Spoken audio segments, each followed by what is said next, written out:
Bonjour mes frères et sœurs, dans le Seigneur, je vous salue au nom de Jésus. Merci, moi c'est votre frère Félix.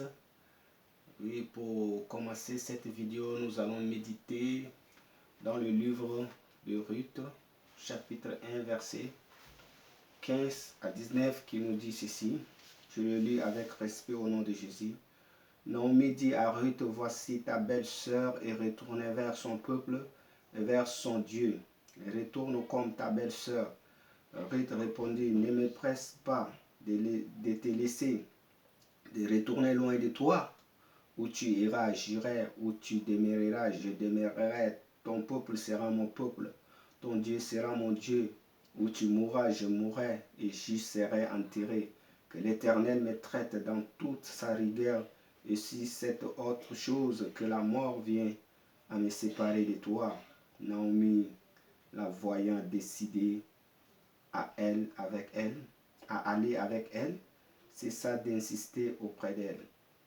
Verset 19, pour finir, elles furent ensemble le voyage jusqu'à leur arrivée à Bethléem. Et lorsqu'elle entrait dans Bethléem, toute la ville fut émue à cause d'elle.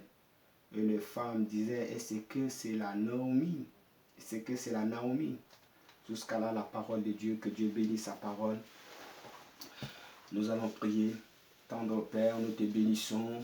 Sois élevé, sois adoré. Nous te rendons toutes les multiples actions de grâce. Papa, nous te confions ce moment entre tes mains, toi qui as tout créé. Si ma parole, Seigneur, ne peut rien, mais ta parole qui a tout créé, ta parole qui a créé le ciel et la terre, ta parole qui a créé la sagesse et l'intelligence, nous parle au nom de Jésus-Christ. Saint-Esprit de Dieu, viens coordonner ces moments dans le nom puissant de Jésus-Christ. Amen. Alléluia.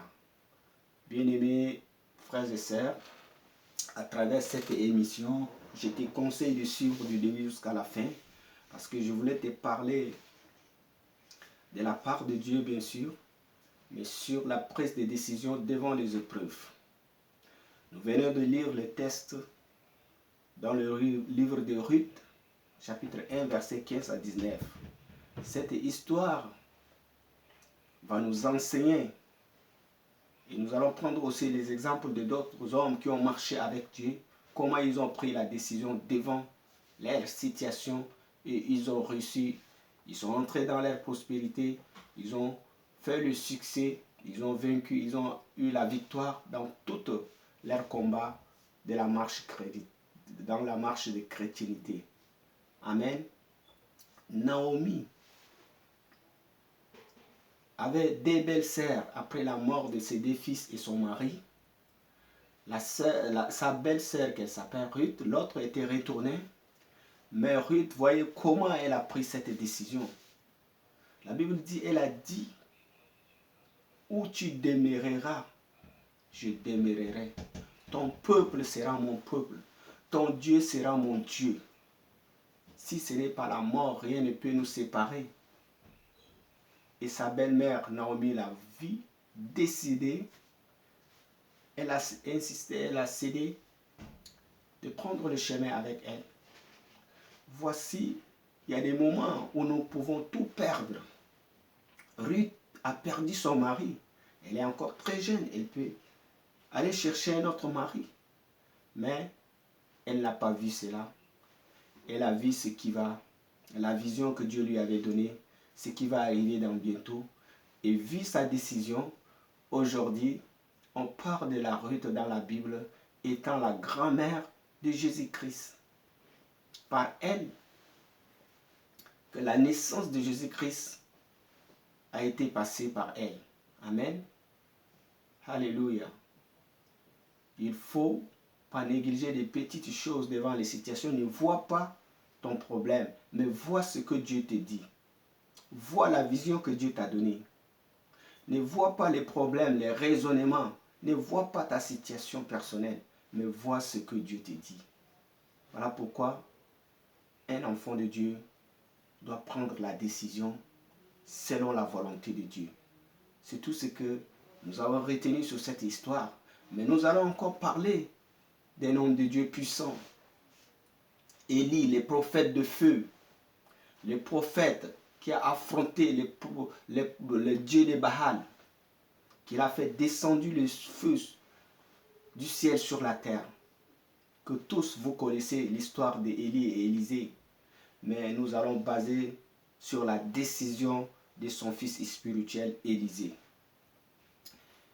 Vous savez, lorsque Dieu a appelé Élie pour quitter Gilgal, pour aller dans un endroit où il sera enlevé, cette révélation, Dieu lui avait dit, mais Élisée, vous allez voir comment il a pris la décision devant cette situation. Élie a dit à Élisée, reste ici à Gilgal. J'irai à Bethel, Dieu m'envoie à Bethel. Et vous savez comment Élisée a répondu? Élisée a dit, l'Éternel est vivant, ton âme est vivante, j'irai avec toi. Ils ont continué le chemin. Arrivé à Bethel, Élisée a dit, reste ici à Bethel, j'irai à Jéricho. Élie a répondu, l'Éternel est vivant, ton âme est vivant. Pourquoi? Parce qu'il a pris cette décision, il devait avoir quelque chose avec Élie. C'était l'onction qu'il cherchait. Et malgré ça, les fils des prophètes, la Bible dit les fils des prophètes étaient sortis dans cette ville de Bethel pour lui dire, ne sais-tu pas que ton maître sera enlevé aujourd'hui au-dessus de ta tête? Il leur a répondu, je le sais, taisez-vous. Parfois, nous sommes dans des situations que nous sommes à la recherche de notre bénédiction, que Dieu nous a mis dans le chemin où nous allons être bénis, mais il y a toujours des obstacles, il y a toujours des oppositions. Amen. Des oppositions qui vont venir avec des contradictions qui sont la réalité. Mais je t'invite, je te conseille, bien-aimé, d'écouter la voix de Dieu plutôt que d'écouter la voix des hommes. Amen. Même si c'est un prophète, que si Dieu ne te parle pas, n'écoute pas, écoute la voix de Dieu. Amen. Ils ont continué. Arrivé à Jéricho, vous savez, à Jéricho, c'est là où il y avait des obstacles. À Jéricho, quand Élie est arrivé à Jéricho, il y avait une histoire qui a été passée à l'époque, Josué et Caleb. Quand ils ont espionné Jéricho, Dieu leur a donné par la foi, avec les 10 autres espions qui ont douté, mais Josué et Caleb ont pris une décision. Ils ont dit que Dieu nous a livré cette ville de Jéricho. Bien sûr qu'il y avait des géants, les fils d'Anak, mais cette ville de Jéricho, Dieu nous a livrés. Malgré que c'est barricadé, malgré qu'il y a des obstacles, malgré qu'il y a des problèmes, des raisonnements, mais si tu as la foi à Jéricho, tu prendras une bonne décision.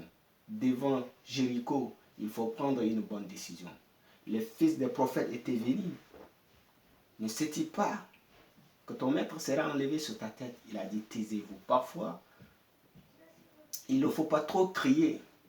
Quand tu es sur le chemin, sur la volonté de Dieu, sur le chemin de ta destinée, il ne faut pas écouter de gauche à droite tout ce que les gens qui vont venir te distraire, dis-leur que taisez-vous, je le sais aussi. Amen. Ils ont continué leur chemin, arrivés au Jourdain, là où il y a la frontière de l'élévation.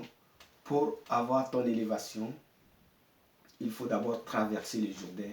Et pour traverser le Jourdain, il faut opérer les miracles. Amen. Les fils des prophètes étaient sortis pour observer comment Élisée va traverser. Élisée et Élie vont traverser le Jourdain. Ils veulent voir ces miracles. Et effectivement, Élisée a pris son manteau. Élie a pris son manteau, il a frappé sur l'eau et ils ont traversé. Après la traversée du Jourdain, c'est de là où Élisée a reçu le manteau d'Élie qui est le double onction. Amen. Devant les frontières de ton élévation, il faut t'accrocher à ta bénédiction. Et il faut avoir la foi pour traverser le Jourdain. Amen. Voici les conseils que je vous donne. Soyez comme Élisée, soyez comme Irite dans vos décisions. Ne vous précipitez pas. Et pour ajouter encore certaines astuces pour un enfant de Dieu prendre la décision, devant vos situations, je vous conseille de ne pas trembler, de ne pas être dans la précipitation, de ne pas prendre la décision quand vous êtes estristé et surtout rejeter les mauvaises gestions du temps, tout ce qui va vous empêcher d'entrer dans votre bénédiction, rejetez-les au nom de Jésus. Amen. Et les seuls conseils que je vais encore ajouter à notre frère, ce sœur en Christ, le meilleur, il faut avoir un guide dans ta marche chrétienne. Le meilleur guide, c'est le Saint-Esprit.